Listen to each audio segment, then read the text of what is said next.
Hola a todos, bueno, bienvenidos a otra unidad del curso Cuentos de Hadas. Sabéis que en proyectosilustrados.es podéis seguir todo el curso con todas las unidades, con todo el material, y para los que estéis siguiendo por el podcast, pues también bienvenidos. Bueno, vamos a ver la unidad vamos a seguir con los arquetipos. Se está haciendo igual un poco largo, pero creo que merece la pena porque no estamos viendo solamente arquetipos, estamos viendo, como veis, diferentes cosas, diferentes cuentos a la vez y me ayuda para empezar el tema.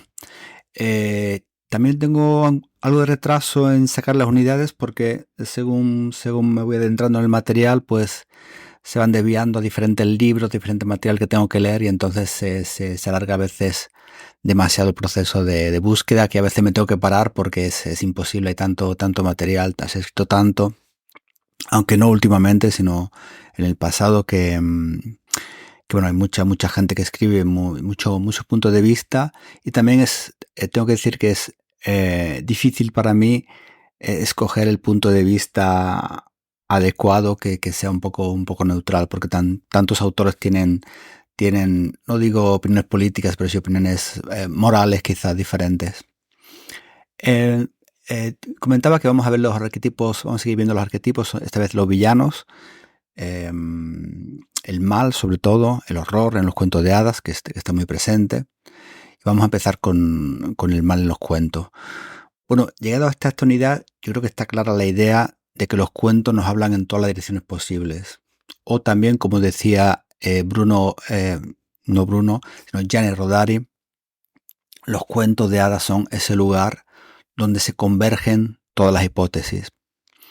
Ya sabemos que no solamente somos los héroes de las historias, somos también el rey, somos los tres hijos, somos el mago, somos el amante, somos el guerrero, somos la parte femenina y la parte masculina unidas y separadas en su ánima, en su animus, y por supuesto también somos lo que veremos hoy, que es la integración del mal, ¿no? La integración del villano en la historia. Poder encarnarse en cada uno de los cuentos de hadas, los diferentes cuentos, es fundamental para el desarrollo emocional, sobre todo para los niños. La parte oscura de los cuentos es importante porque se experimenta también con los oscuros deseos, ¿no?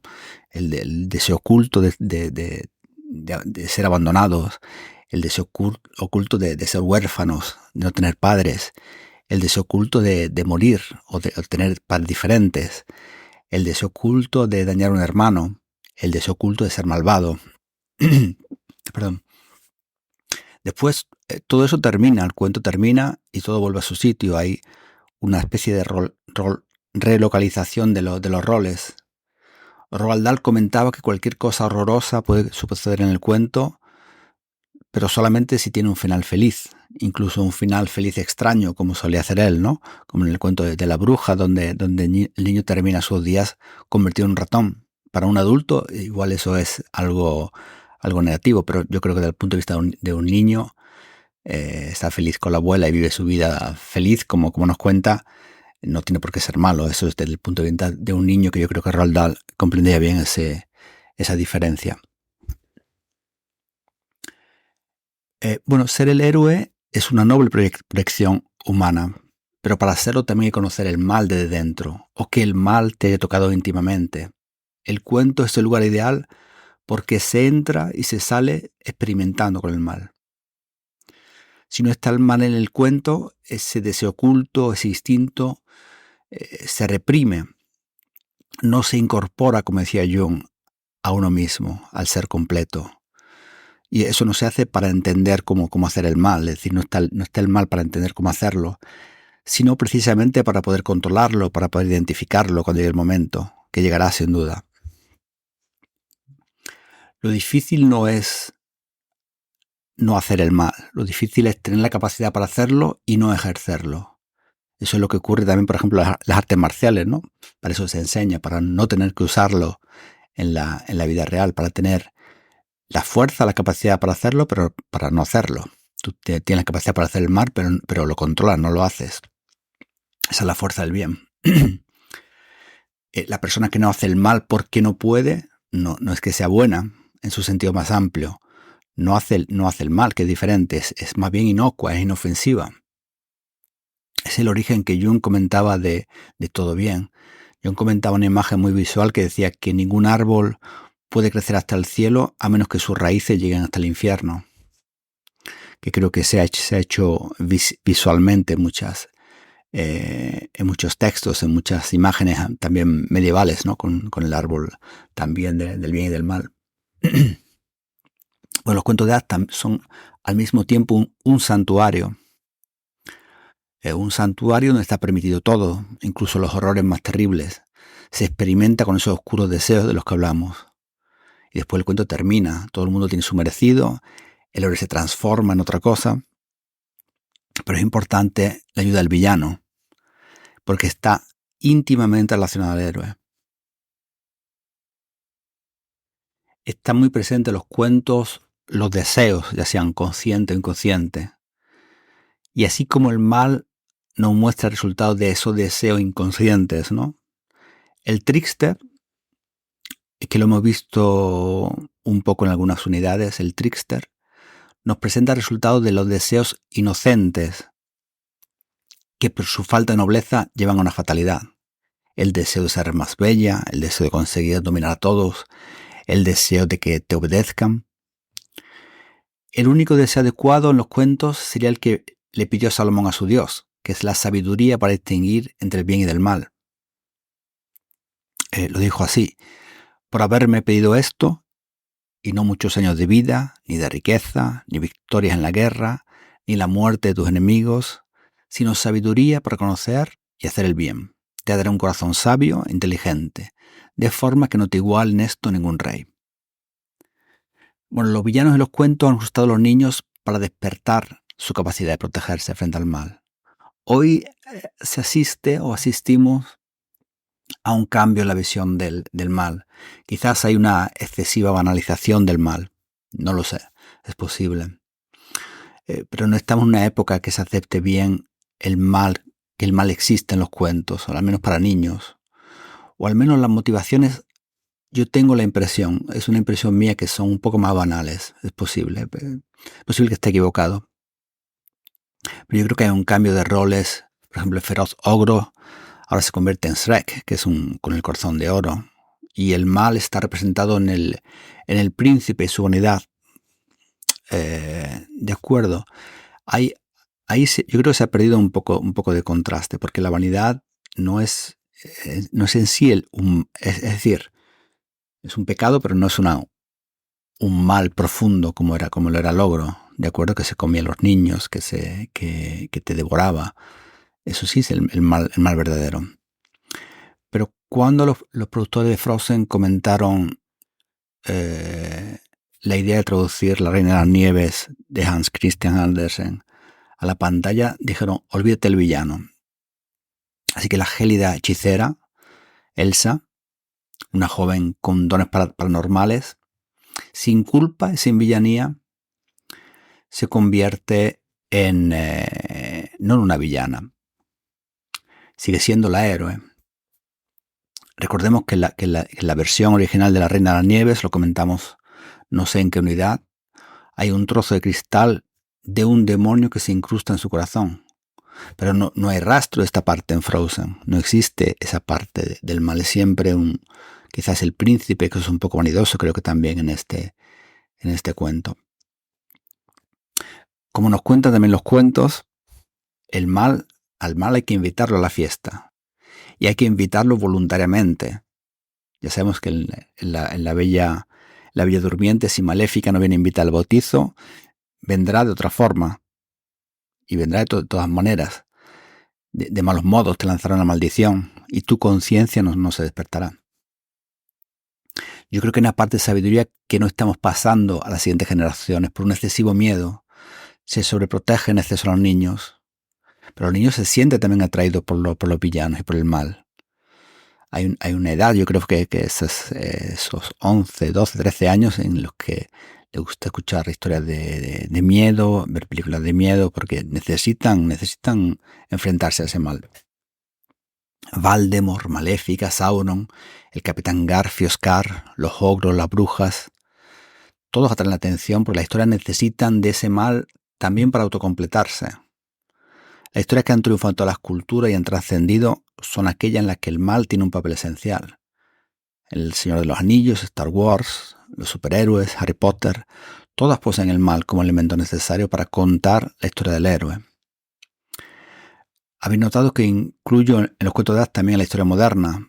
Creo que haremos un episodio dedicado a los cuentos de hadas del pasado y también los modernos para diferenciarlo. Por ahora lo metemos todos juntos porque se nace una tradición y se llega a otra, pero el arquetipo no cambia. Es decir, se usa el mismo arquetipo para, como comentamos en la primera unidad, para el Gilgamesh que para Harry Potter. Bueno, vamos a comentar un poco ese origen del mal. Hay un movimiento, yo diría que es rusiano, de Jacques Rousseau, en la historia de hoy, de la que no se habla mucho en los cuentos de hadas. Y es un movimiento que se basa en que nadie nace malo, sino que a partir de un trauma o una herida hay una conversión gradual al mal. Esto lo podemos ver mucho en el origen de los villanos de superhéroes. Hay siempre un origen que explica esa conversión, ese inicio, que puede ser por amor, o por resentimiento, o por una pérdida, suele ser. Por ejemplo, en Star Wars, Anakin no puede hacer nada para salvar a sus padres adoptivos y sufre un trauma infantil. Perdón. Sufre un trauma infantil. Ese trauma infantil se convierte en trauma y dolor adolescente, en rabia adolescente también. Y esa rabia se convierte en resentimiento adulto. El resentimiento se convierte en puro mal, es decir, hay una gradación hay una progresión hasta llegar al mal. En los cuentos de hadas no existe tanto esa concepción del origen del mal. Se constata solamente que está ahí y está a cada historia o autor establecer esos vínculos. A mí me parece que es una cuestión casi personal, casi religiosa. Mi opinión personal, y esto sí que es bastante moral y os pido perdón si suena como un sermón, es que el mal no necesita necesariamente de esa herida profunda externa. Yo creo que la batalla entre el bien y el mal se libra en el corazón de cada persona y puede crecer dentro, como lo hace dentro de Elsa, ¿no? Porque naturalmente ese trocito de cristal clavado dentro del corazón no nos da la explicación completa, racional. Es un mal instalado ahí por un demonio, y eso sigue siendo una cuestión de interpretación mística y personal. Los cuentos de hadas lo solucionan así. Lo solucionan con frases como el demonio le inspiró un odio profundo, ¿no? Un trocito de cristal se clavó en su corazón. Ese es el origen en los cuentos de hadas. De hecho, el origen religioso del mal sí que viene creado en el cristianismo con la historia del ángel caído, ¿no? Con Lucifer, donde un ángel quiso ser como Dios y fue expulsado del paraíso por cometer el pecado.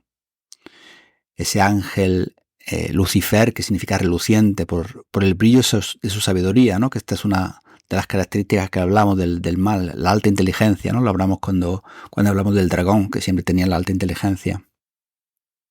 Así que convence a todos los ángeles para que se unan a una causa, de invadir el cielo. Entonces Dios lo derrota y lo expulsa del paraíso. Esta expulsión le supuso a Lucifer el destierro. Es decir, tenía que vivir con los hombres. Se convirtió en Satanás, que significa adversario exactamente.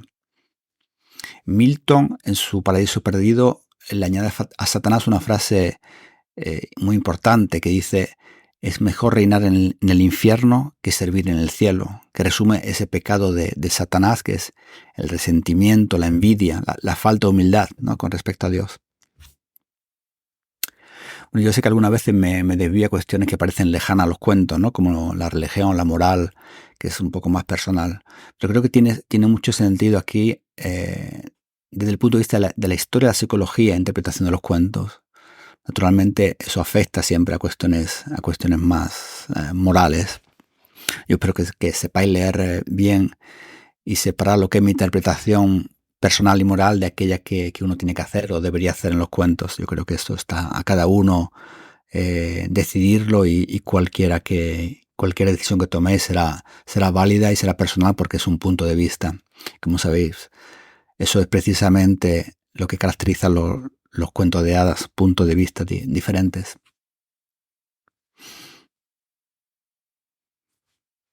Bueno, en ese contraste entre héroe y villano hay siempre una relación muy especial.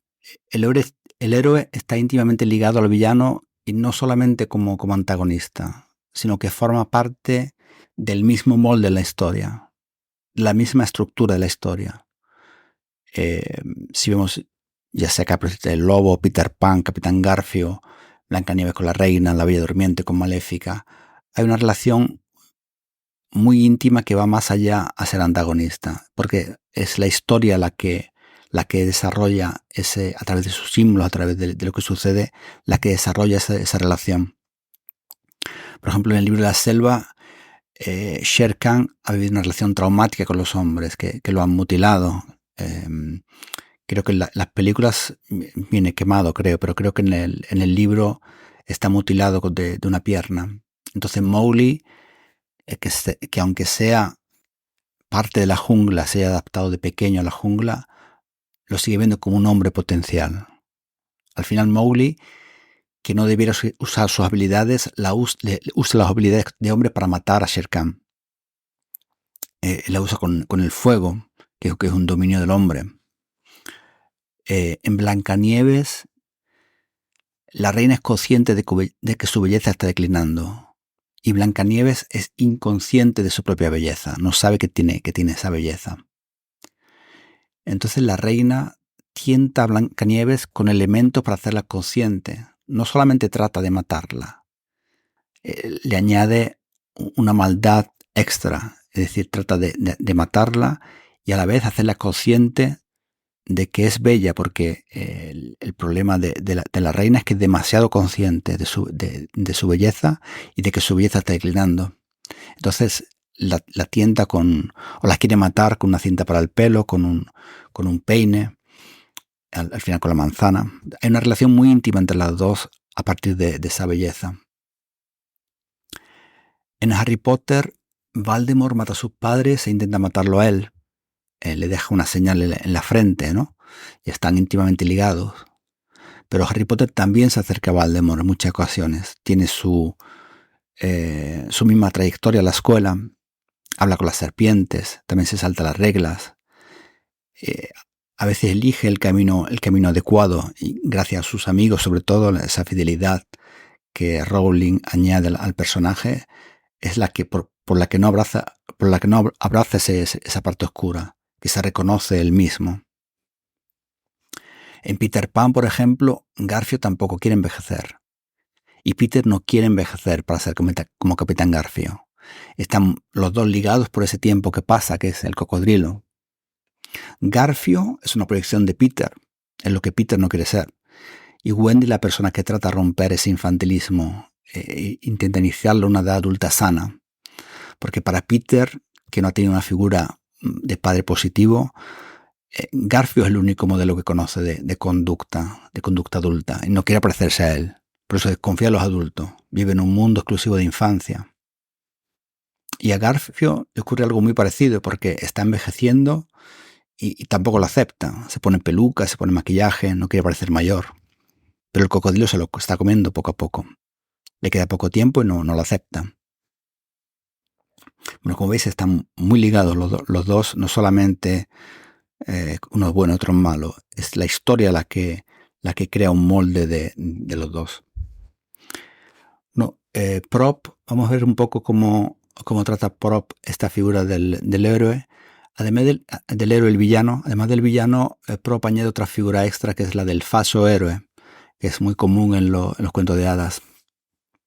Es, bueno, ese personaje que intenta hacerse pasar por el que derrotó al dragón o por la que libró a la princesa. No es malo, pero intenta engañar al héroe. Aquí suele ser un familiar a veces, uno de los hermanos suele ser sobre todo.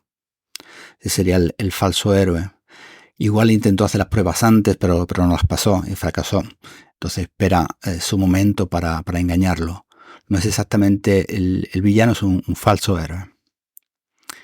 En el caso de las funciones del villano, Prop estableció muchísimas fases. Vamos a leer algunas y os dejo en el texto, en la unidad todo el resto.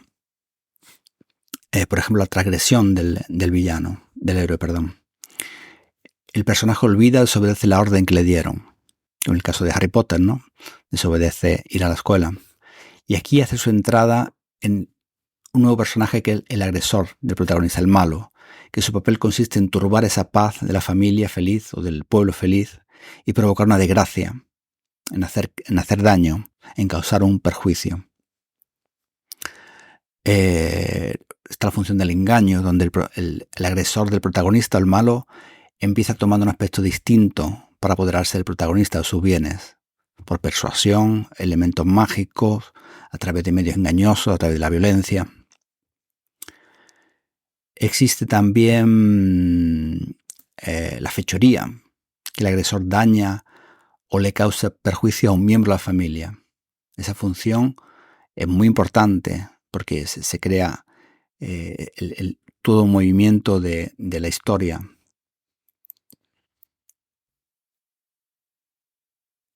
Está la persecución, donde el héroe es perseguido y a veces el villano se adelanta al héroe y se queda en el camino, convertido en algo atrayente para poder atraparlo.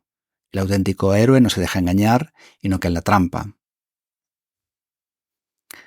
Está el reconocimiento, donde el héroe es reconocido por la marca o regalo que recibió durante la batalla contra el villano, que siempre es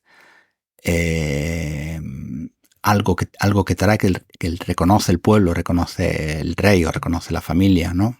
O el corazón, que puedo imaginar el corazón del dragón, un pañuelo de la princesa, algo que se reconozca que en la batalla es el héroe el que ha hecho la parte positiva y no el villano o el falso héroe.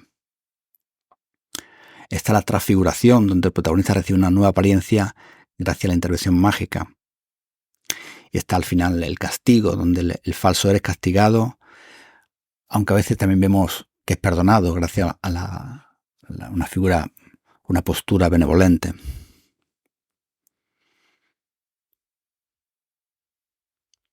Bueno, los tipos de villanos pueden ser muchos, ya sean los cuentos clásicos, los cuentos modernos, también en todas las películas. Si hablamos de arquetipos, el tipo de villano podría variar. Vamos a ver algunos, por ejemplo, lo que es el antagonista es lo que estamos viendo, ¿no? Como el Capitán Garfio, alguien que está íntimamente relacionado al personaje principal y funciona como un péndulo.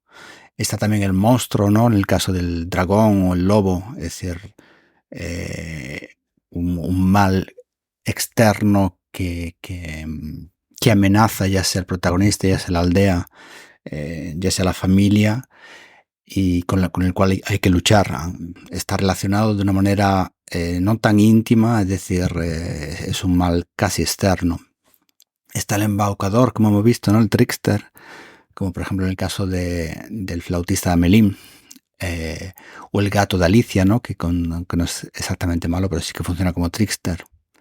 Está el gemelo malvado, como hemos visto la semana pasada en Caín y Abel o los dos hermanos, ese cuento de los hermanos Grimm.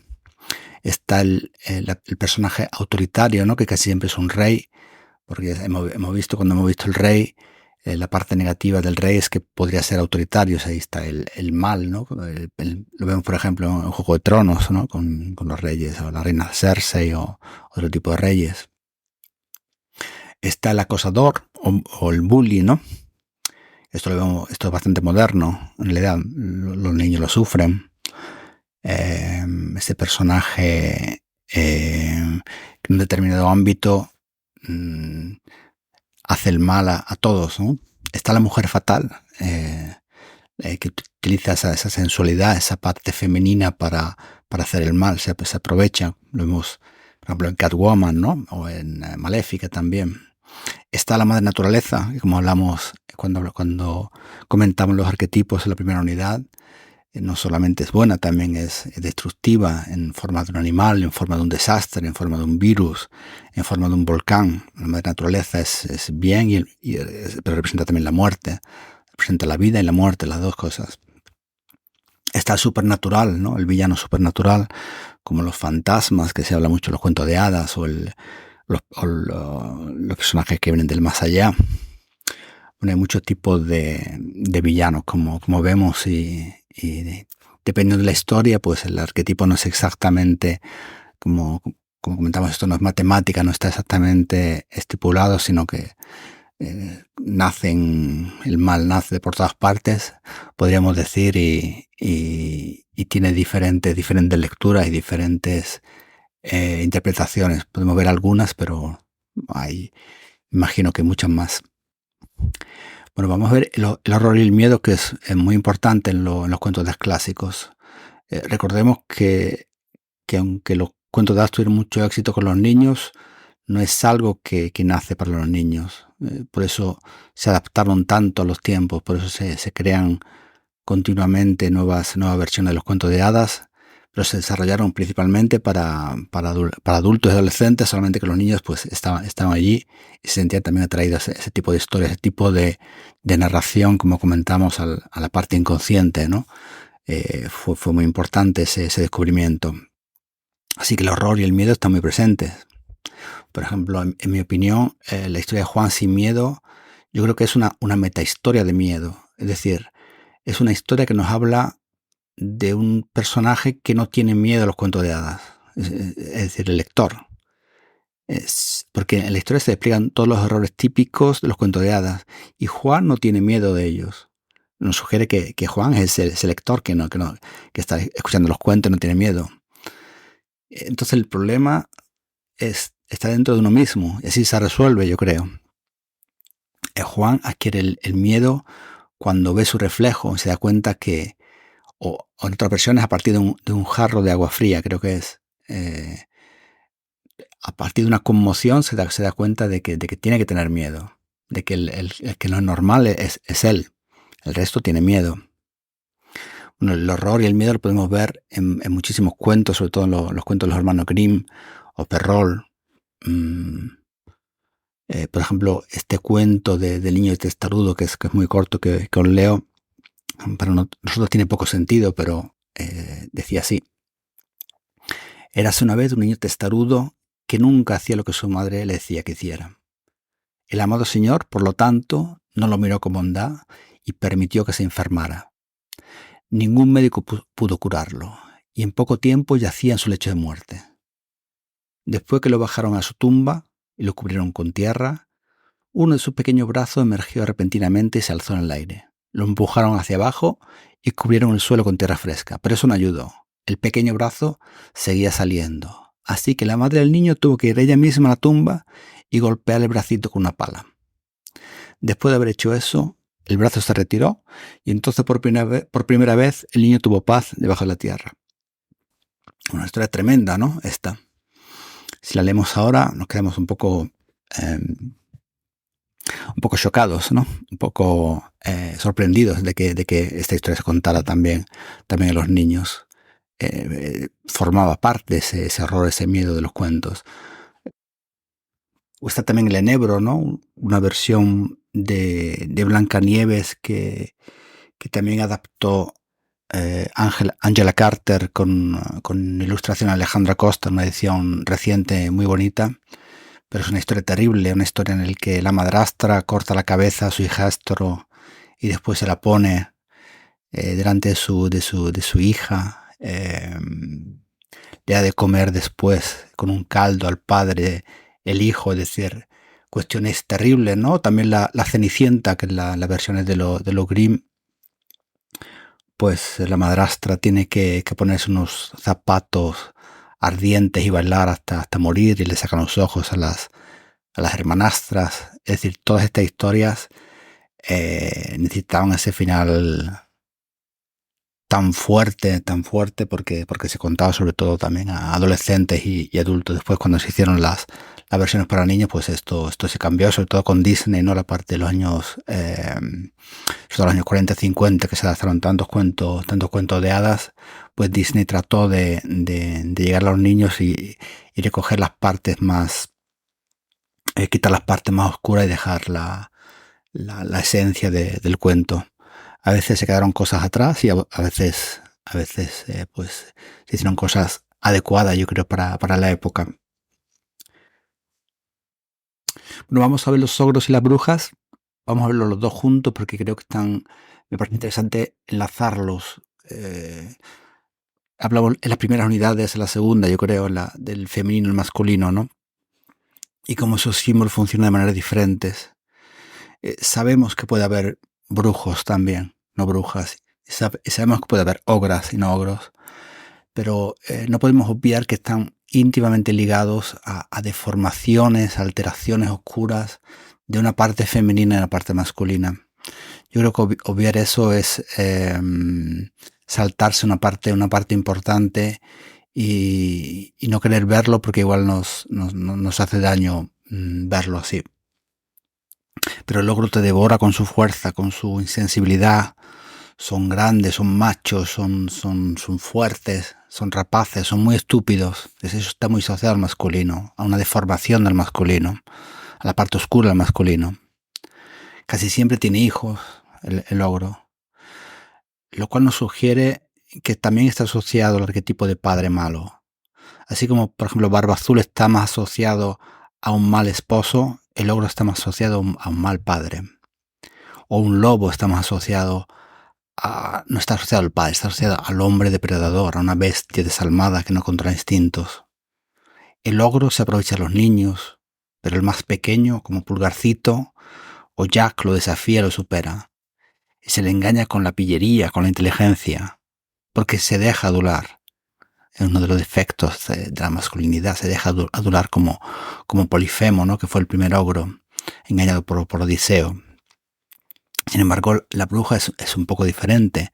También te devora igual, pero te devora no dejándote salir de casa. Eso es de una manera muy diferente y es más femenina.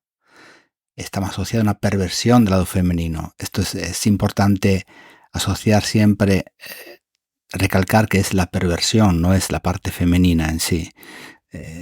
Esto hubo mucha polémica en los años 60 y 70 y muchas feministas estuvieron en contra, yo creo que con mucha razón, como Angela Carter, Marina Warner, Marlise Franz, reclamaron que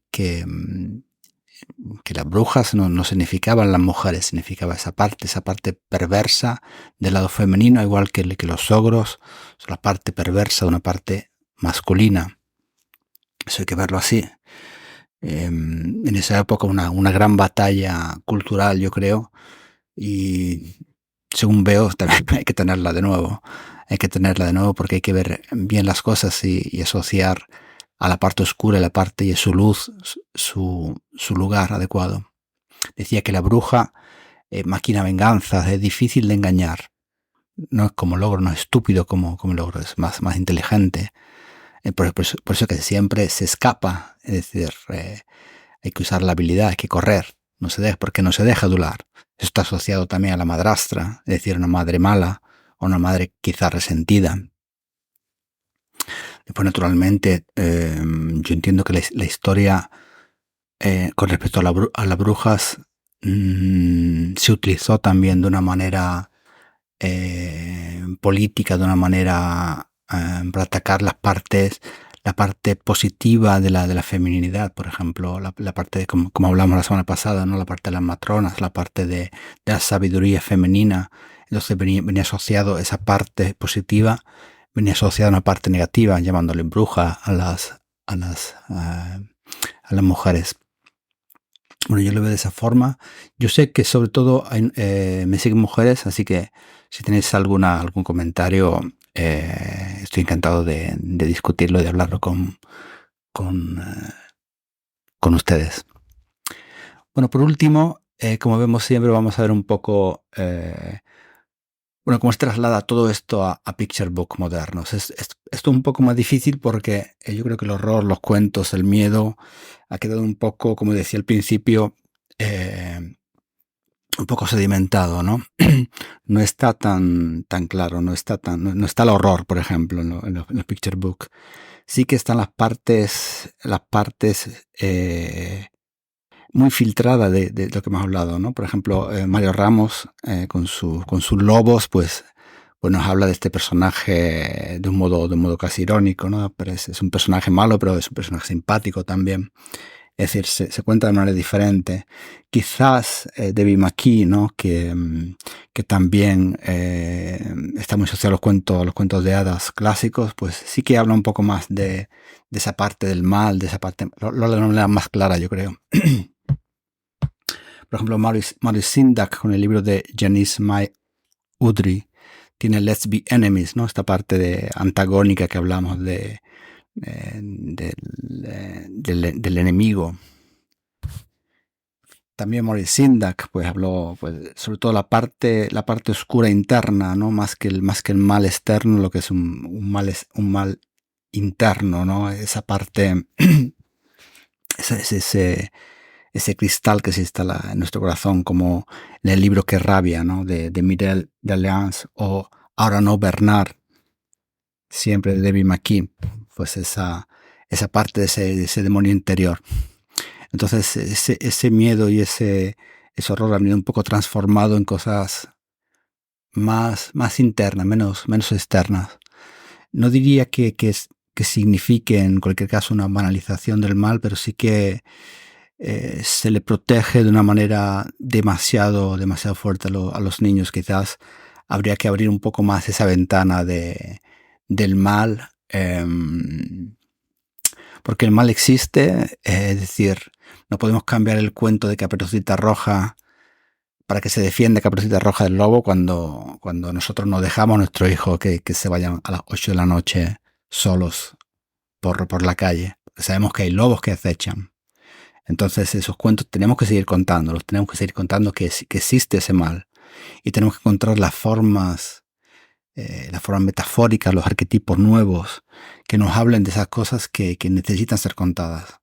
Es decir, este cuento, este podcast, este curso, pues yo lo hago también para reflexionar yo mismo sobre ello, ¿no? Sobre cómo van a cambiar los arquetipos, cuáles van a ser los arquetipos nuevos que nos cuenten estas cosas, porque tenemos que seguir contándolas. No es posible contar la historia sin el mal, no es posible.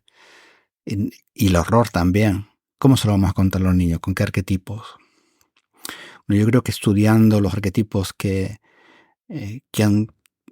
vienen de los cuentos de hadas, que se han ido transformando con las historias, sí que podemos hacerlo, sí que podemos separar cada cosa, ¿no?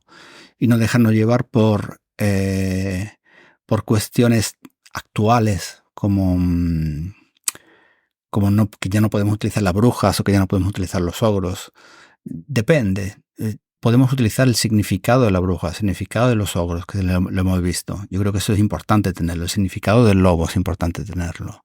No podemos eliminarlo. Si eliminamos no significa que desaparezca. Significa que hemos eliminado el símbolo, pero no hemos eliminado el arquetipo. Ese arquetipo estará ahí. Como decía, no dejamos a nuestro hijo que se vaya, nuestro hijo de 6 años que se vaya solo por la calle por la noche. Pero sabemos que hay lobos que acechan.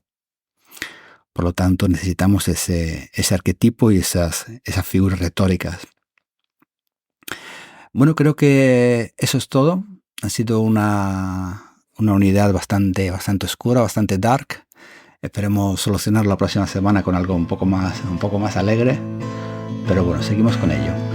Que tengáis buena semana. Gracias.